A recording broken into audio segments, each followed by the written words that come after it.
അബുദാബിയിൽ room rent മറ്റ് എമിറേറ്റുകളെ സംബന്ധിച്ച് കുറച്ച് കൂടിയിട്ടുണ്ടല്ലേ? എന്നാൽ കുറച്ചൊന്നുമല്ല കൂടിയിട്ടുള്ളത്. കഴിഞ്ഞ 10 വർഷത്തിനിടെയുള്ള ഏറ്റവും ഉയർന്ന വാടക വർധനയാണ് അബുദാബിയിലുള്ളത് എന്നാണ് വിവിധ ഏജൻസികൾ റിപ്പോർട്ട് ചെയ്യുന്നത്.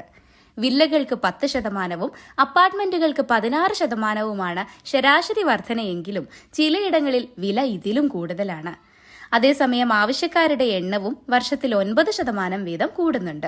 ആവശ്യത്തിന് അനുപാതികമായ കെട്ടിടങ്ങൾ ലഭ്യമല്ല എന്നതും ഈ വിലക്കയറ്റത്തിന് ഒരു കാരണമാണ്. അബുദാബിയിലെ പ്രധാന സ്ഥലങ്ങളായ യാസ് ഐലൻഡിലും സാദിയാത്ത് ഐലൻഡിലും ഒക്കെയാണ് വിലവർധന ഏറ്റവും അധികം ഉള്ളത്. സാദിയാത്ത് ദ്വീപിലെ വില്ലകൾക്ക് 14%വും യാസ് ഐലൻഡിൽ 13%വും അൽറീഫ് വില്ലകളിലെ 8%വും വാടക വർദ്ധിച്ചിട്ടുണ്ട്.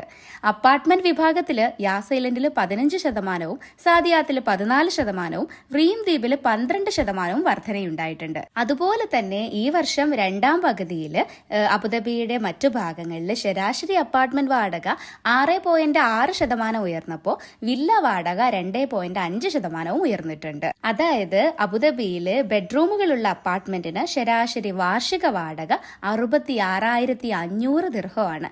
വില്ലകൾക്ക് 1,66,500 ദിർഹവും. അബുദാബി റിയൽ എസ്റ്റേറ്റ് സെന്റർ ഓഗസ്റ്റിൽ പുറത്തുവിട്ട വാടക സൂചിക പ്രകാരം നിശ്ചിത ഏരിയകളിൽ പരമാവധി 30% വരെ വർദ്ധിപ്പിക്കാനാണ് അനുമതിയുള്ളത്.